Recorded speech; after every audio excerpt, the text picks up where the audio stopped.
Assalamualaikum warahmatullahi wabarakatuh. Sebelumnya saya berterima kasih kepada dosen pengampu mata kuliah Farmakologi 2 yaitu Ibu Apoteker Mira Febriani, Magister Sains. Terima kasih kepada Ibu yang telah memberikan kami kesempatan untuk mempresentasikan materi kami yaitu obat-obatan pada sistem pernapasan. Yang pertama, izinkan saya memperkenalkan anggota kelompok saya.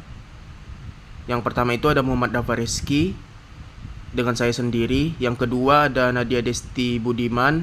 Yang ketiga Nur Sa'diah. Yang keempat Putri Aisyah. Yang kelima Rafisyanin Dita Aryani. Yang keenam Rahadatul Aisy Putri.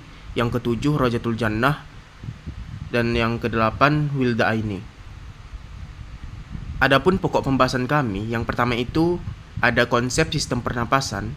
Yang kedua fungsi dan struktur sistem pernapasan. Yang ketiga masalah sistem pernapasan. Yang keempat penyakit pada saluran pernapasan. Yang kelima penggolongan obat pada sistem pernapasan. Yang keenam mekanisme kerja obat pada sistem pernapasan. Selanjutnya saya serahkan kepada pemateri selanjutnya.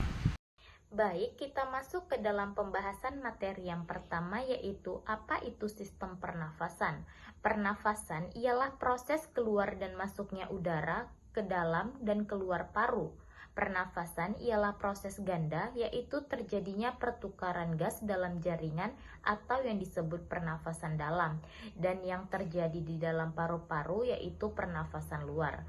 Oksigen yang dibutuhkan untuk proses respirasi sel ini berasal dari atmosfer, yang menyediakan kandungan gas oksigen sebanyak 21% dari seluruh gas yang ada.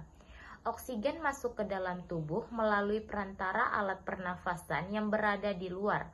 Pada manusia, alveolus yang terdapat di paru-paru berfungsi sebagai permukaan untuk tempat pertukaran gas. Selanjutnya, fungsi dan struktur sistem pernafasan atau respirasi.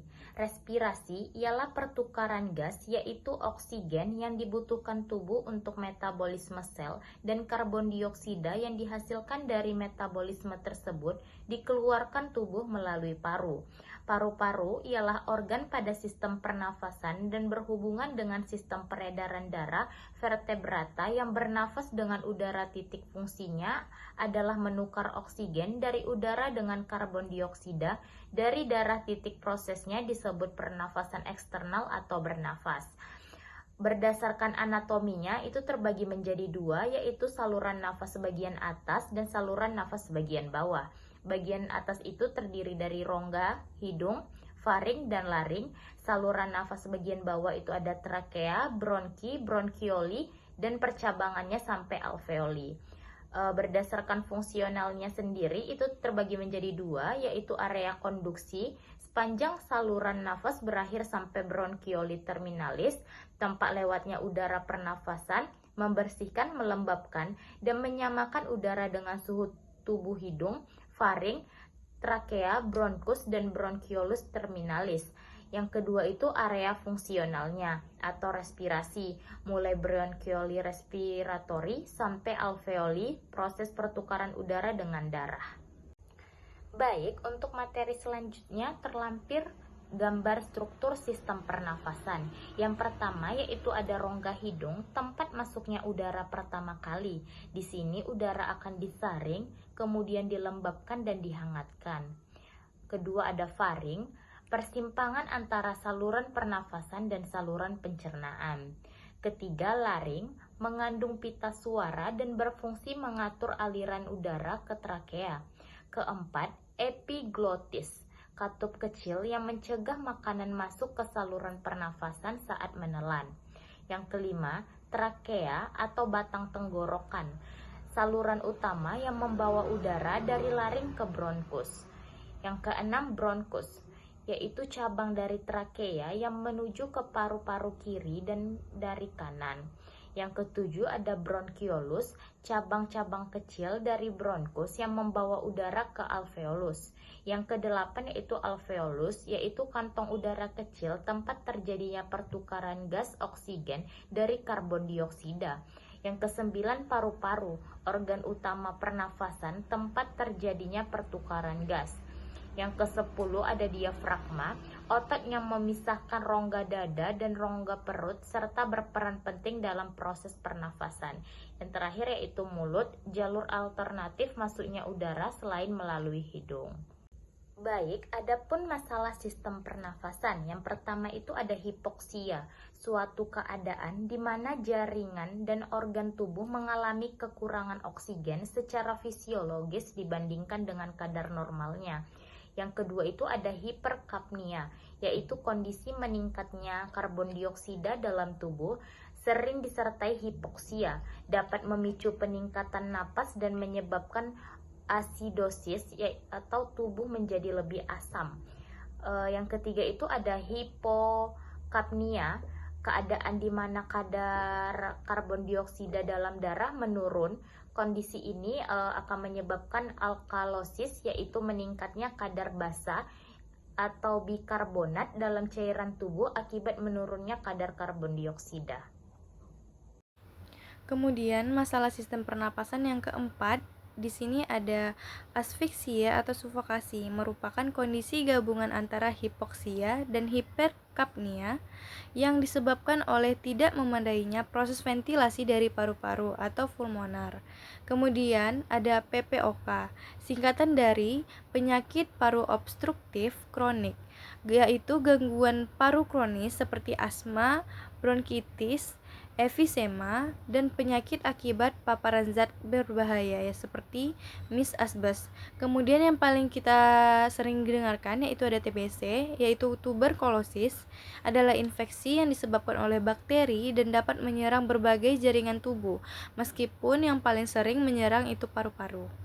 Baik, untuk materi selanjutnya di sini ada penyakit saluran pernapasan.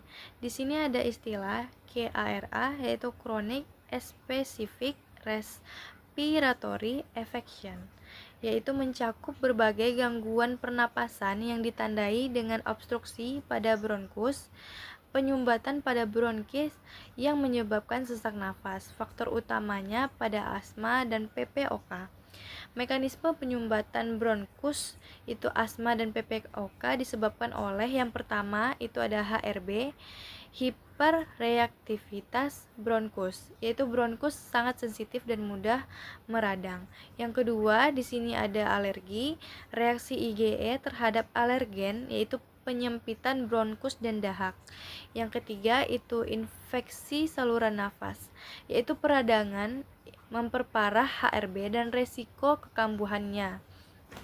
Materi selanjutnya di sini ada jenis penyakit pada saluran pernapasan. Itu yang pertama ada hiperreaktivitas bronkus atau disingkat jadi HRB. HRB adalah kondisi di mana bronkus sangat sensitif terhadap zat tertentu di udara. Semua penderita asma PPOK menunjukkan HRB yang berhubungan erat dengan peradangan saluran napas. Kemudian yang kedua di sini ada alergi. Penderita asma biasanya mengalami reaksi alergi karena antibodi IgE terhadap alergen. Reaksi ini memicu penyempitan bronkus, pembekalan mukosa, dan produksi dahak. Alergen masuk melalui kulit atau makanan, oral atau lokal, dan kemudian melalui udara, inhalasi. Kemudian yang ketiga itu infeksi saluran pernapasan. Infeksi saluran napas memperburuk HRB dan menyebabkan penyempitan saluran, meningkatkan risiko kekambuhan pada asma dan PPOK. Kemudian yang keempat ada bronkitis kronis, ditandai dengan batuk berdahak kronis, umumnya disebabkan oleh infeksi virus saluran napas atas. Sering disertai dengan infeksi bakteri seperti H. influenza dan S. pneumonia dan B. catarrh halis. Jenis penyakit saluran napas yang kelima di sini ada asma, yaitu penyakit inflamasi kronis non-infeksi dengan gejala sesak nafas, batuk dan dahak berlebihan. Penyempitan saluran napas bersifat reversibel dan dipicu oleh rangsangan fisik, kimia, emosional ataupun obat-obatan. Kemudian yang keenam di sini ada efisema paru. Efisema paru menyebabkan pelebaran dan kerusakan permanen alveoli atau menurunnya fungsi paru-paru dan meningkatkan beban jantung. Penyebab utama adalah merokok, bronkitis kronis, dan paparan jangka panjang terhadap zat perusak paru. Di sini saya akan melanjutkan materi. Yang pertama itu ada obat batuk, yaitu kerja pada antitusif yang menekan refluks batuk.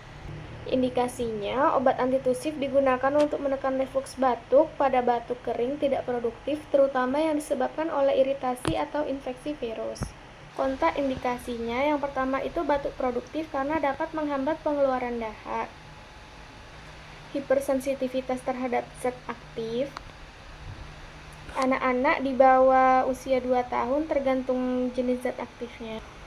Pasien dengan gangguan fungsi pernafasan seperti asma atau PPOK. Efek samping yang pertama itu ada kantuk, terutama opioid antitusif seperti kodein, mual muntah, pusing, sakit kepala, risiko ketergantungan. Ini untuk penggunaan jangka panjang opioid. Contoh obatnya yang pertama itu ada kodein, golongan opioid. Yang kedua itu ada dextrometorphan, golongan non-opioid, umum dalam sirup batu OTC, dan noscapin, untuk pengeluaran dahak. Yang pertama itu ada indikasinya. Umumnya digunakan pada batuk produktif yang disebabkan infeksi saluran nafas atas atau nafas bawah. Kontraindikasinya yang pertama itu hipersensitivitas terhadap zat aktif, pasien dengan riwayat ulkus peptikum, anak-anak tergantung jenis obat dan dosisnya.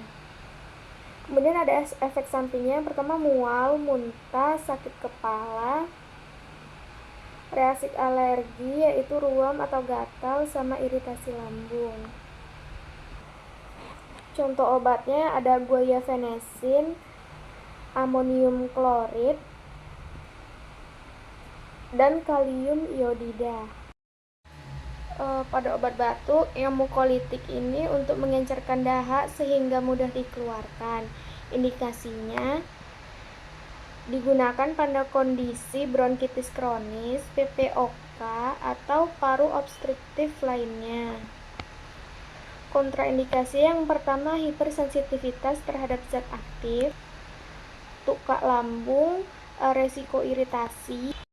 Penggunaan bersama antitusif dapat menyebabkan retensi lendir.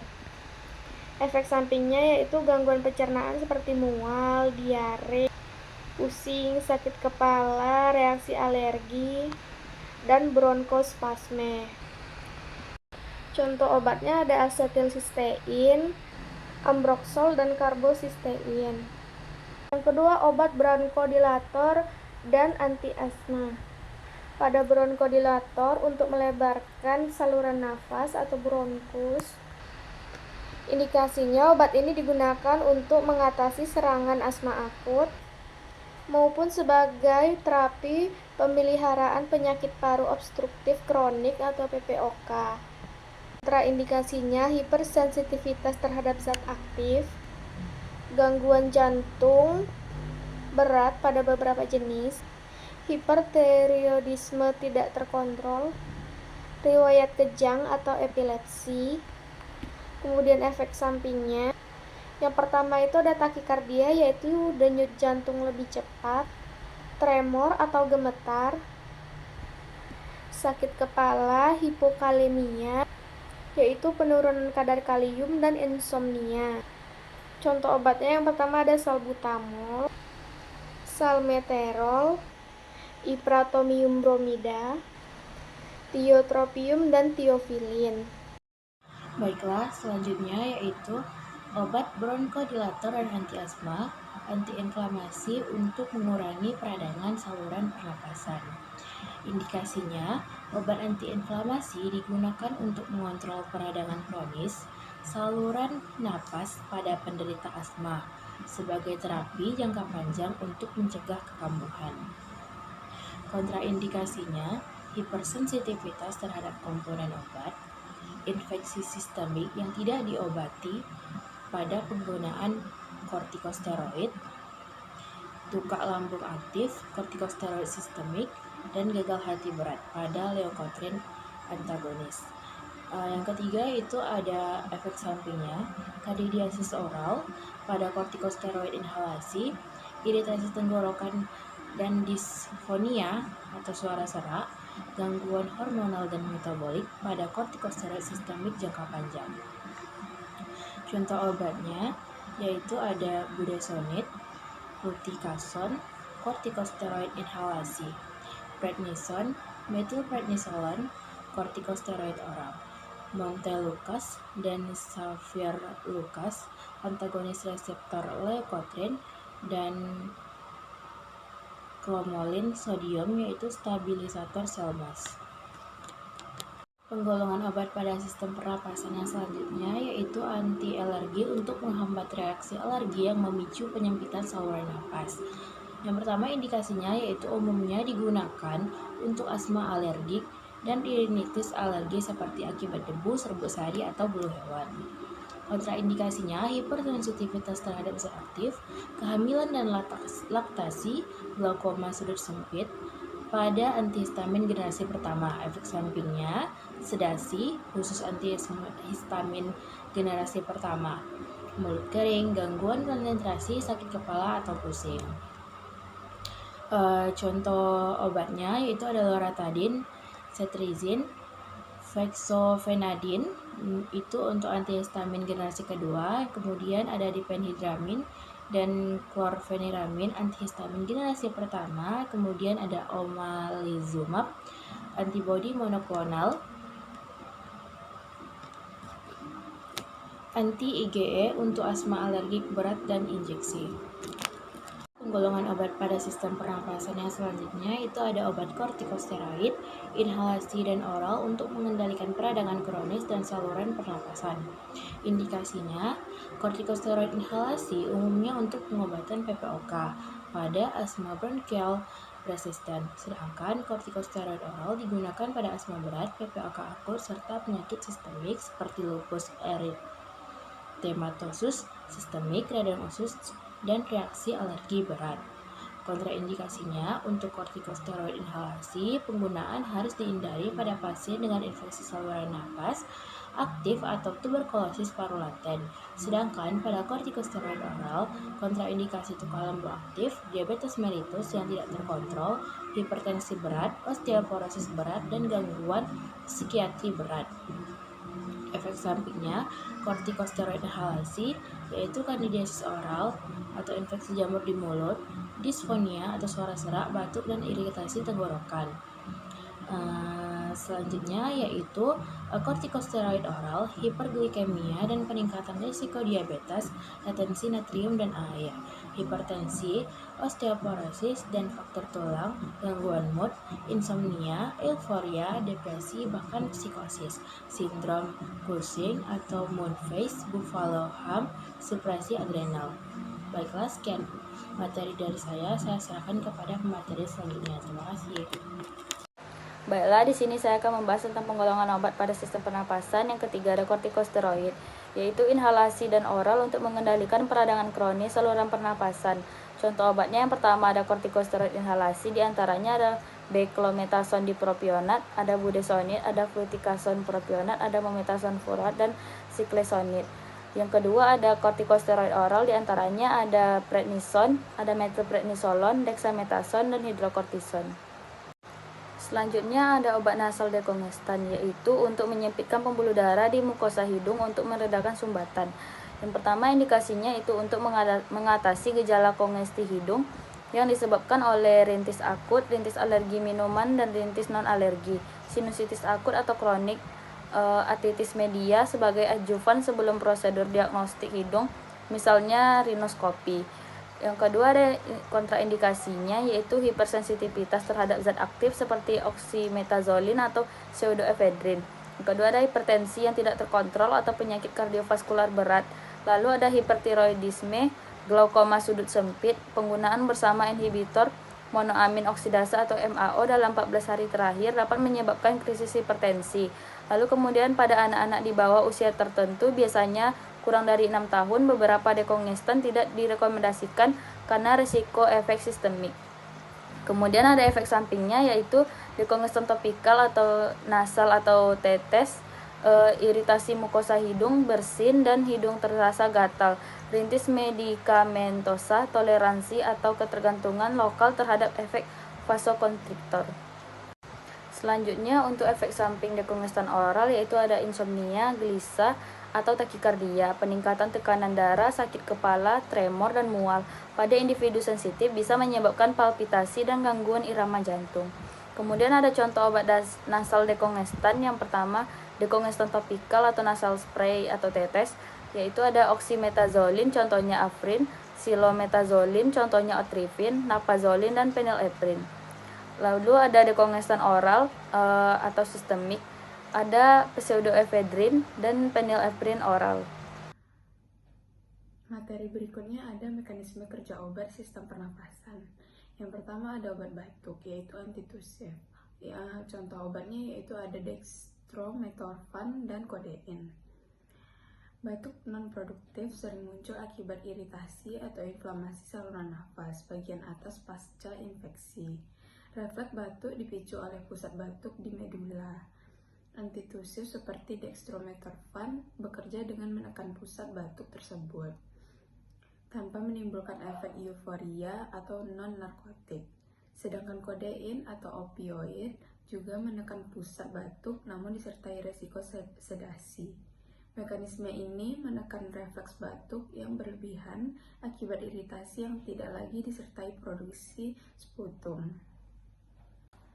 Baiklah, mekanisme kerja obat yang berikutnya yaitu ekspektoran dan mukolitik dengan golongan obat batuk yaitu guaifenesin dan acetylcysteine.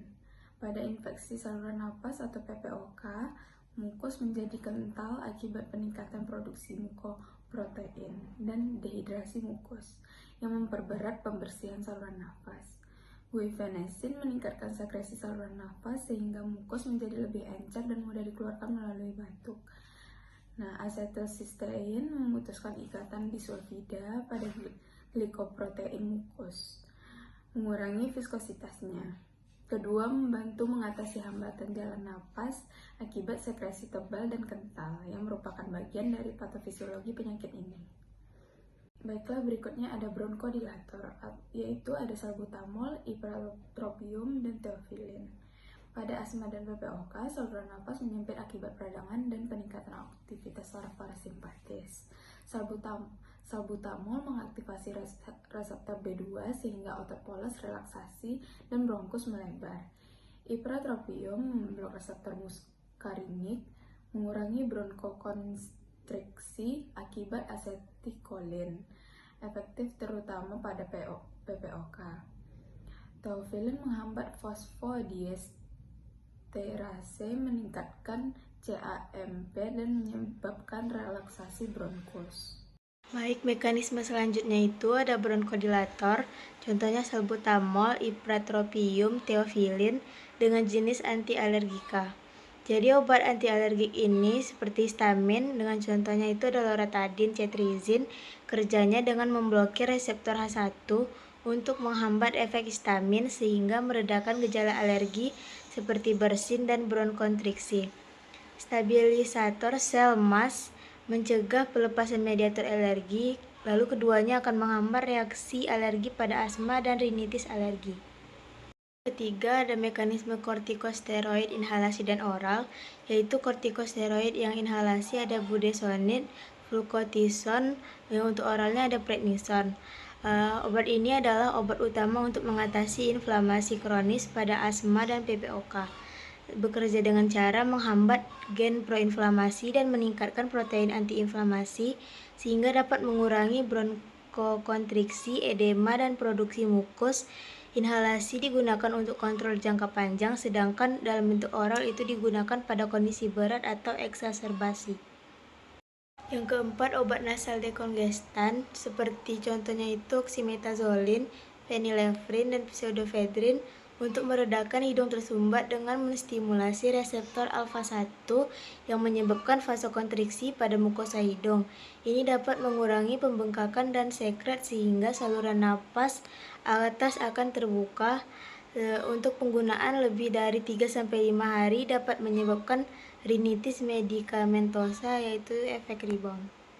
Terima kasih kepada teman-teman kelompok saya yang telah menjelaskan materinya secara baik.